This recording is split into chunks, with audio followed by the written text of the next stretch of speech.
എന്ത് പ്രൊഫഷനിലാണ് വർക്ക് ചെയ്യുന്നത്? ഞാൻ ബാങ്കിങ് മേഖലയാണ്. ശരിയാണെങ്കിൽ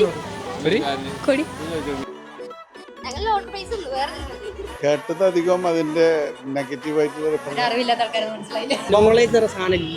അതുകൊണ്ടാണ് ഈ മേഖല ഡെവലപ്പ് ചെയ്യുന്നത്. നമ്മളെപ്പോലുള്ള ആളുകൾ പോലും ഇതിനെക്കുറിച്ച് ഡീപ്പായിട്ട് ആരും ഇൻഫർമേഷൻ ഷെയർ ചെയ്യുന്നില്ല. നമുക്ക് എന്താക്കാം, ആളുകൾക്കിടയിൽ ക്രിപ്റ്റോനെ കുറിച്ച് അല്ലെങ്കിൽ ബിറ്റ് കോയിനെ കുറിച്ചിട്ടുള്ള ആളുകളെ പബ്ലിക് ഒപ്പീനിയൻ എടുത്ത് നോക്കാം. അപ്പോൾ നമ്മൾ ഇവിടെ ഒരു മെഡിക്കൽ ഷോപ്പ് ഉണ്ട്, ട്രേഡിങ്ങിൻ്റെ ക്രിപ്റ്റോ ബിറ്റ് കോയിൻ. അപ്പോൾ ഈ സംഭവം ഇങ്ങൾക്ക് കേൾക്കുമ്പോൾ ഇപ്പോൾ ഞാൻ കാണുന്ന മീനിങ്ങിലേക്കാണ് നിങ്ങൾ കാണുന്നത്. അപ്പോൾ നിങ്ങളൊരു ഒപ്പീനിയൻ, ബിറ്റ് കോയിൻ ക്രിപ്റ്റോ അതെന്താണ് ആയിട്ടാണ് നിങ്ങൾ കാണുന്നത്, ആ ഒരു ഒപ്പീനിയൻ പറഞ്ഞാൽ മതി. നമ്മൾ ബിറ്റ് കോയിനെ പറ്റി നമ്മൾ കേട്ടിട്ടുണ്ട്, പേപ്പറിലൊക്കെ എല്ലാം കേട്ടിട്ടുണ്ട്, അതായത് ക്രിപ്റ്റോ കറൻസി അങ്ങനത്തെ കാര്യങ്ങളൊക്കെ കേട്ടിട്ടുണ്ട്. അത് കുഴപ്പമില്ല എന്നുള്ളൊരു ഐഡിയ ആണ് നമുക്ക് തോന്നുന്നത്. നിങ്ങൾ ചിലപ്പോൾ തട്ടിപ്പാണ് കേട്ടിട്ടുണ്ടാവും, അല്ലെങ്കിൽ ചിലപ്പോൾ ഇത് നല്ലതാണ് കേട്ടിട്ടുണ്ടാവും.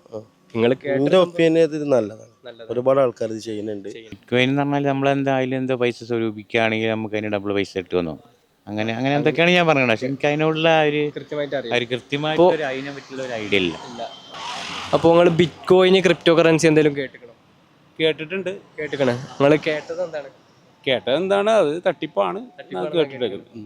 അപ്പോൾ നിങ്ങൾ കുറെ ആൾക്കാരെ ക്യാഷ് ഫണ്ട് നഷ്ടപ്പെട്ടതൊക്കെ ഉണ്ട്. നിങ്ങളെ സുഹൃത്തുക്കൾ അതോ മക്കളെ സുഹൃത്തുക്കളുണ്ട്, നമ്മളെ അറിയുന്ന ആൾക്കാരതൊക്കെ ഉണ്ട്. ബിറ്റ് കോയിനിൽ ഇതാക്കിയിട്ട് പൈസ പോയിട്ടുണ്ട്. അതെ. അപ്പോൾ നമ്മൾ ഫോറസ്റ്റിലുള്ള ഒരു സാറെ കണ്ട, അപ്പോൾ സാറിൻ്റെ ഒപ്പീനിയൻ ചോദിച്ചു നോക്കാം ബിറ്റ് കോയിനെ പറ്റിയാണ്ടില്ലേ. സാറിന് ബിറ്റ് കോയിൻ അല്ലെങ്കിൽ ക്രിപ്റ്റോ കറൻസി കേൾക്കുമ്പോൾ എന്താണ് തോന്നുന്നത്? ബിറ്റ് കോയിൻ എന്ന് പറയുന്നത് ഒരു ഡിജിറ്റൽ ഒരു കറൻസിയാണ്. ഇത് സ്കാം ആയിട്ട് കാണുന്നുണ്ടോ ബിറ്റ് കോയിൻ അല്ലെങ്കിൽ ക്രിപ്റ്റോ കറൻസി? ഇല്ല, ക്രിപ്റ്റോ അതിനെക്കുറിച്ച് വായിച്ചതിൽ മനസ്സിലാക്കിയ കാര്യം ഇത് കറക്റ്റ് ഒരു സർക്കാരിൻ്റെ ഒരു പോളിസിയുടെ ഭാഗം തന്നെയാണ്. പക്ഷെ എല്ലാത്തിലും ഉള്ളതുപോലെയുള്ള അതിലുള്ളൊരു ഡിമെറിറ്റ്സ്, ഒരു കോൺസിക്വൻസ് അല്ലെങ്കിൽ ഒരു നെഗറ്റീവ് സാധനം ഉണ്ടാവും. അത് നമ്മൾ ശ്രദ്ധിച്ച് കൈകാര്യം ചെയ്താൽ മതി. ഒരു ഇൻഫർമേഷൻ, അതായത് ഇതിനെക്കുറിച്ചുള്ള ആധികാരികമായിട്ടുള്ള ഒരു ഇൻഫർമേഷൻ കളക്ട് ചെയ്യുന്ന മേഖല സോഴ്സ് വളരെ കുറവാണ്. ഇത് ചെയ്യുന്ന ആളുകൾ മാത്രമാണ് ഇതിനെ പ്രൊമോട്ട് ചെയ്യുന്നത്. ആ ആളുകൾ അതൊരു ബിസിനസ്സായിട്ടാണ് കാണുന്നത്. അപ്പം ഞാൻ മനസ്സിലാക്കുന്നത് നമ്മൾ ഈ ബിസിനസ് വാരികകളിലും പത്രങ്ങളിലൊക്കെ ഇങ്ങനെ അതാത് ധനകാര്യ മാനേജ്മെൻറ്റ് ഇങ്ങനെ ഒരു മേഖലയിൽ കുറച്ചാളുകൾ മാത്രം ശ്രദ്ധിക്കുന്ന ഒരു സാധനമായി മാറിയിട്ടുണ്ട്. ഇത് പബ്ലിക്കിനെ ബാധിക്കുന്ന, പൊതുജനങ്ങളെ ബാധിക്കുന്ന, പൊതുജനങ്ങൾക്ക് ഇടപെടാൻ പറ്റുന്ന ഒരു സാധനമായിട്ട് ഇതിന് മാറുമ്പോൾ ഈ സാധനം ജനകീയമാകുന്നതാണ്. ബിറ്റ് കോയിൻ ക്രിപ്റ്റോ കറൻസി അങ്ങനെ എന്തെങ്കിലും കേട്ടിട്ടുണ്ടോ? കേട്ടതായിട്ട് എന്താ കേട്ടത് എന്താണെന്നല്ലേ ശ്രദ്ധിക്കണില്ല. പക്ഷെ അതിനെപ്പറ്റി കറക്റ്റ് എനിക്കറിയില്ല. അത് പറഞ്ഞേ പറയാനുള്ളൂ. സിയാന്, മിഷൽ, യാസീൻ, ദിൽഷാൻ. ക്രിപ്റ്റോ കറൻസി അല്ലെങ്കിൽ ബിറ്റ് കോയിന് കേട്ടിക്കണോ? ഈ എന്താ കേട്ടത്?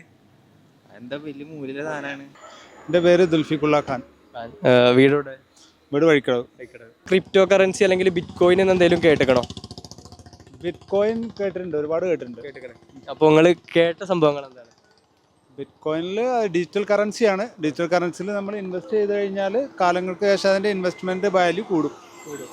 ഇപ്പോൾ നിങ്ങൾ ഫോറക്സോ അല്ലെങ്കിൽ ഇന്ത്യൻ സ്റ്റോക്ക് മാർക്കറ്റിലോ അല്ലെങ്കിൽ ക്രിപ്റ്റോയിലോ എവിടെയെങ്കിലും ഇൻവെസ്റ്റ് ചെയ്തിട്ടുണ്ടോ?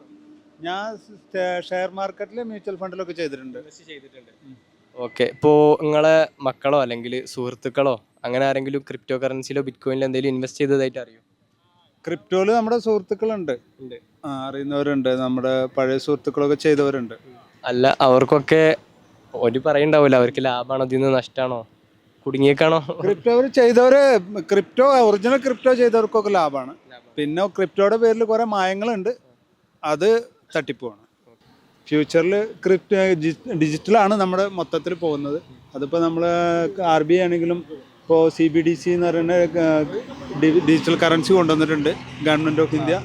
ഇപ്പോൾ അത് ക്രിപ്റ്റോ കറൻസി കണ്ടിട്ട് തന്നെ ചെയ്തിട്ടുണ്ട്. ഒരു കാലത്ത് ഇനി ക്രിപ്റ്റോ കറൻസിലോട്ട് മൊത്തം സമ്പാദ്യം പോകുന്ന പേടിച്ചിട്ടാണ് കുറേ രാജ്യങ്ങൾ ക്രിപ്റ്റോനെ തടഞ്ഞു നിർത്തിയിരിക്കുകയാണ്. അതുപോലെയാണ് ഇന്ത്യയും. പക്ഷേ നാളെ മറ്റന്നാളായിട്ട് ക്രിപ്റ്റോ പുറത്ത് വരും, എല്ലാവരും ക്രിപ്റ്റോയിൽ ഇൻവെസ്റ്റ് ചെയ്യാൻ തുടങ്ങും. അപ്പോൾ ക്രിപ്റ്റോനെ കുറിച്ചും ഡിജിറ്റൽ കറൻസിനെ കുറിച്ചും പഠിക്കുന്നത് നല്ലതാണ്. ജനങ്ങൾക്ക് പഠിക്കുന്ന അവയർനെസ് അത്യാവശ്യമാണ്. എന്ത് കാര്യങ്ങളും അവയർനെസ് നിർബന്ധമാണ്. ഇപ്പോൾ നമ്മൾ ഇന്നത്തെ ഗോൾഡിന്റെ വില എത്രയാണ്? 92 സംതിങ്.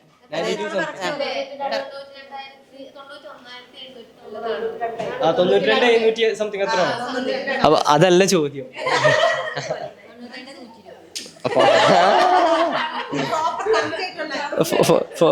ഫോൺ എടുത്തേക്ക്. ഞാൻ ചോദിക്കണ ചോദ്യം ഫോൺ എടുത്തേക്ക്. അപ്പോൾ കറന്റ് ബിറ്റ് ബിറ്റ് കോയിൻ്റെ കറണ്ട് റേറ്റ് അതായത് ഇപ്പോൾ നിങ്ങൾ 92,700 എന്നൊക്കെ പറയാം 700 എത്രയാണ് 738 അങ്ങനെ എത്രയാണ് അത്ര വേണ്ട കാരണം ഓരോ ടൈമിൽ ഒറ്റയടിക്ക് മൂവ്മെൻറ്റുകൾ വരും അപ്പോൾ പ്രൈസ് റേഞ്ച് മാറും. അപ്പോൾ ഇന്നുണ്ടായൊരു റേഞ്ച് പറയുകയാണെങ്കിൽ തന്നെ ഞാൻ നിങ്ങൾക്ക് ഉത്തരം പറയാനാക്ക് ക്യാഷ് പ്രൈസ് തരും. ഡോളർ ബേസ് ചെയ്താണ് ഇതിൻ്റെ റേറ്റ് ഉണ്ടാവുക. അപ്പോൾ ഇന്ത്യക്ക് കൺവേർട്ട് ചെയ്യും 2 ലാക്ക് ഒക്കെ 2 ലാക്ക് 1.75 ഒരു 1.80 കൂടുതൽ ഗസ് ചെയ്തോളൂ. ഞാൻ പറയട്ടെ, ഇന്നത്തെ ബിറ്റ് കോയിൻ്റെ റേറ്റ് എന്ന് പറഞ്ഞാൽ $1,11,000. നിങ്ങളെ മക്കളാരെങ്കിലും ചെയ്യേ അല്ലെങ്കിൽ നിങ്ങൾ അറിയണ ആരെങ്കിലും ചെയ്യേ അല്ലെങ്കിൽ നിങ്ങൾ എന്താണ് ന്യൂസ് എന്നാണ് കേട്ടത് എന്താണെന്നില്ല കേട്ടത് അധികം അതിന്റെ നെഗറ്റീവായിട്ടുള്ള റിപ്പോർട്ടുകളാണ് നമ്മൾ കേട്ടിട്ടില്ല. തട്ടിപ്പാണ് എന്നുള്ളതാണ്. തീർച്ചയായിട്ടും ആളുകൾക്ക് പൈസ നഷ്ടപ്പെട്ടിട്ടുണ്ട് അല്ലെങ്കിൽ ആളുകൾ അങ്ങനെയുള്ള വാർത്തകളാണ് കൂടുതൽ. ഒരു 90% 90% അങ്ങനെയുള്ള വാർത്തകളാണ് പത്രദ്വാര ദൃശ്യമാധ്യമങ്ങളിലൊക്കെ നമുക്ക് മനസ്സിലാക്കാൻ പറ്റും.